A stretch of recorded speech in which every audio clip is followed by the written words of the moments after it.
আসসালামু আলাইকুম সবাইকে। আজকে তৈরি করে দেখাবো সবার খুবই পছন্দের এবং প্রিয় একটি ডেজার্ট ক্যারামেল পুডিং। পুডিং খেতে অসাধারণ লাগলেও তবে অনেকেই আছে যারা বারবার বানাতে গিয়েও ব্যর্থ হয়েছেন। তাদের জন্য কিছু টিপস এবং ট্রিক্স নিয়ে আজকের এই রেসিপি। এইভাবে একবার বাসায় ট্রাই করলে যারা বারবার ব্যর্থ হয়েছেন তারা ইনশাল্লাহ আর ব্যর্থ হবেন না।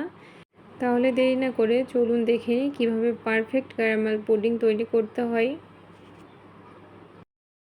পুডিং তৈরির জন্য প্রথমে দুধটাকে জাল করে নেব। তার জন্য একটি পাত্রে আমি নিয়ে নিয়েছি 1 লিটার পরিমাণে লিকুইড দুধ। এখন এর মধ্যে দিয়ে দিব 2 টুকরা এলাচ। এখানে এলাচটা অবশ্যই দিবেন। এলাচটা দেওয়ার ফলে পুডিংয়ে যে ডিমের গন্ধটা থাকে সেটা আর থাকে না এবং ফ্লেভারটা অনেক বেশি ভালো আসে। এখন অপেক্ষা করব দুধটা ফুটে আসা পর্যন্ত। দুধটা ভালোভাবে গরম হয়ে একবার ফুটে আসলে এর মধ্যে দিয়ে দিব 1/2 কাপ পরিমাণে চিনি।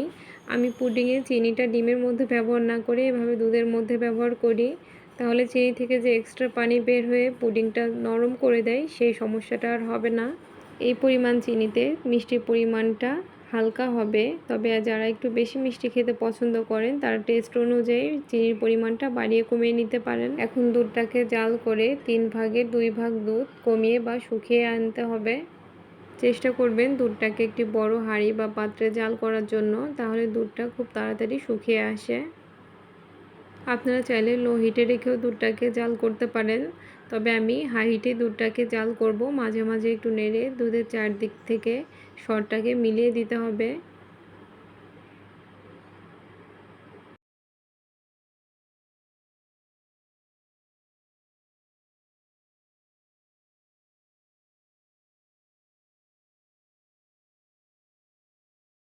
জাল করতে করতে দুধটা যখন শুকিয়ে 2 ভাগ কমে আসবে সে পর্যায়ে দুধটাকে চুলা থেকে নামিয়ে ঠান্ডা করে নিতে হবে। দেখে নিশ্চয়ই বুঝতে পারছেন দুধটা কতটা ঘন হয়েছে। ঠান্ডা হওয়ার পরে আরও একটু ঘন হয়ে যাবে। এখন চলে যাব ক্যারামেল তৈরির জন্য। তার জন্য একটি পাত্রে নিয়ে নিয়েছি 1/4 কাপ পরিমাণে চিনি। এখানে আমি ক্যারামেল তৈরিতে কোনো পানি ব্যবহার করব না। আপনারা চাইলে সামান্য পানি ব্যবহার করে ক্যারামেলটা তৈরি করে নিতে পারেন। এখন অনবরত নেড়ে ক্যারামেলটা আমি তৈরি করে নিব। চুলার জালটা একদম লো হিটে রাখতে হবে। অনবরত নেড়ে জাল করতে করতে চিনিটা যখন সম্পূর্ণ গলে হালকা ব্রাউন একটা কালার চলে আসবে সে পর্যায়ে চুলা থেকে ক্যারামেলটা নামিয়ে নিতে হবে।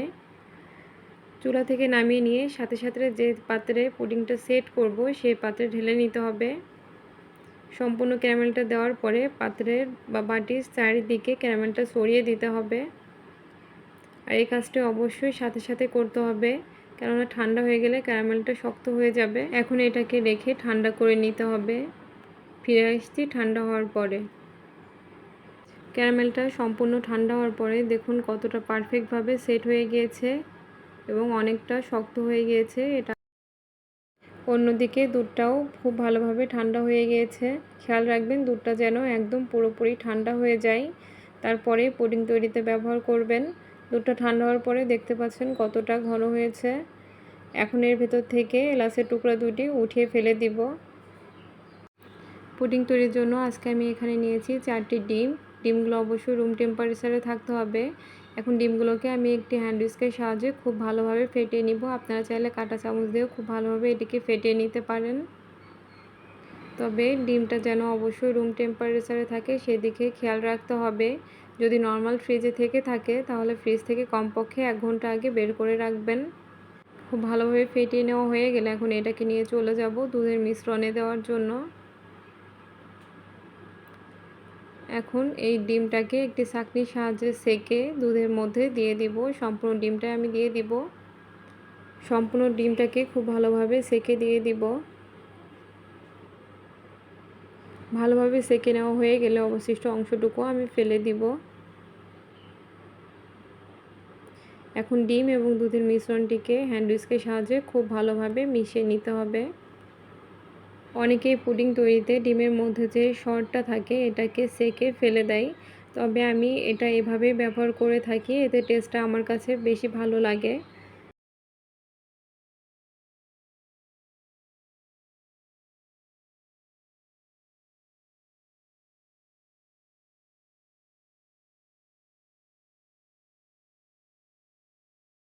ডিম এবং দুধটাকে খুব ভালোভাবে মিশিয়ে নেওয়া হয়ে গেলে এখন এটাকে ঢেলে দেব যে পাত্রে ক্যারামেলটি সেট করে রেখেছিলাম।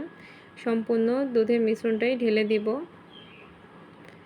ঢেলে দেওয়া হয়ে গেলে এখন এটাকে চুলায় বসিয়ে দেব। চুলায় একটি বড় পাত্রে পুডিংয়ের বাটিটি বসানোর পর অর্ধেকটা ডুবে যাবে এরকম পরিমাণে পানি নিয়ে তার মধ্যে একটি স্ট্যান্ড বসিয়ে তার উপর পুডিংয়ের বাটিটি বসিয়ে দিয়েছি। এটাকে খুব ভালোভাবে বসিয়ে দিতে হবে। এখন একটি ঢাকনা দিয়ে বাটিটি ঢেকে দিতে হবে। ঢেকে দিয়ে এর উপরে ভারী কিছু দিয়ে চাপা দিয়ে দিতে হবে যাতে পানিটা ফোটার সময় এর ভেতরে না প্রবেশ করতে পারে। আপনারা আপনাদের হাতের কাছে থাকা যে কোনো ভারী কিছু দিয়ে চাপা দিয়ে দিতে পারেন। এখন ঢাকনা দিয়ে ঢেকে ঢাকনার ছিদ্রটি বন্ধ করে প্রথমে হাই হিটে জাল করব পানিটা ফুটে ওঠা পর্যন্ত। এরপরে পানিটা খুব ভালোভাবে যখন ফুটে ওঠা শুরু করবে তখন চুলার জালটা মিডিয়াম লো হিটে রেখে এটাকে জাল করতে হবে 35 মিনিট। ফিরে আসছি 35 মিনিট জাল করার পরে। 35 মিনিট পরে চুলাটা বন্ধ করে দিয়ে এটাকে এভাবেই ঢেকে রেখে দিব পুরোপুরি ঠান্ডা হয়ে আসা পর্যন্ত, অর্থাৎ রুম টেম্পারেচারে ঠান্ডা হয়ে আসা পর্যন্ত। আপনি যদি সেম রেসিপি সেমভাবে ফলো করেন তাহলে আপনাদের আর চেক করার কোনো প্রয়োজন পড়বে না, এভাবেই রেখে দিবেন। ফিরে আসছি পুরোপুরি ঠান্ডা হয়ে আসার পরে। 2 থেকে 3 ঘন্টা এভাবে রেখে দিলে এটি পুরোপুরি ঠান্ডা হয়ে যাবে। এখন এটাকে খুলে দেখাচ্ছি। দেখুন পুডিংটি কতটা পারফেক্টভাবে সেট হয়ে গিয়েছে। আমি কিন্তু এর মাঝে একবারও চেক করে দেখিনি। এখন ফ্রিজে না রেখেও আপনারা পুডিংটিকে আনমোল্ড করে নিতে পারবেন এভাবেই। একটি নাইফ দিয়ে এর চারদিক থেকে কিছুটা আলগা করে নিব যাতে পুডিংটা খুব সহজেই বেরিয়ে আসে। এখন একটি প্লেট দিয়ে পুডিংটাকে আনমোল্ড করে দেখাচ্ছি। দেখে নিশ্চয়ই বুঝতে পারছেন পুডিংটা কতটা পারফেক্ট এবং লোভনীয় হয়েছে। পুডিংয়ের ভেতরে বা চারপাশে যে লাঞ্চগুলো আছে এগুলো আসলে দুধের মধ্যে থাকা সরের জন্য, এর জন্য পুডিংটা খেতে আরও বেশি টেস্টি লাগে। আপনারা একবার হলেও বাসায় ট্রাই করে দেখবেন।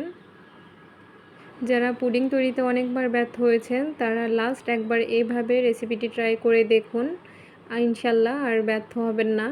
এই পুডিংটি এতটা পারফেক্ট হয় যে আপনি হাত দিয়ে ধরে খেতে পারবেন। এই পুডিংটি খেতে এতটাই অসাধারণ হয়ে থাকে যে তৈরি করার সাথে সাথেই শেষ হয়ে যাবে। বিশ্বাস না হলে বাসায় এইভাবে একবার ট্রাই করেই দেখুন, আর বাসায় ট্রাই করলে আমাকে অবশ্যই কমেন্টে জানাতে ভুলবেন না। আমার রেসিপিগুলো যদি ভালো লেগে থাকে আমার চ্যানেল বা পেজটি সাবস্ক্রাইব বা ফলো করে আমার পাশেই থাকুন। সবাইকে অসংখ্য ধন্যবাদ। সবাই ভালো থাকবেন, সুস্থ থাকবেন, আমার জন্য দোয়া করবেন। আল্লাহ হাফেজ।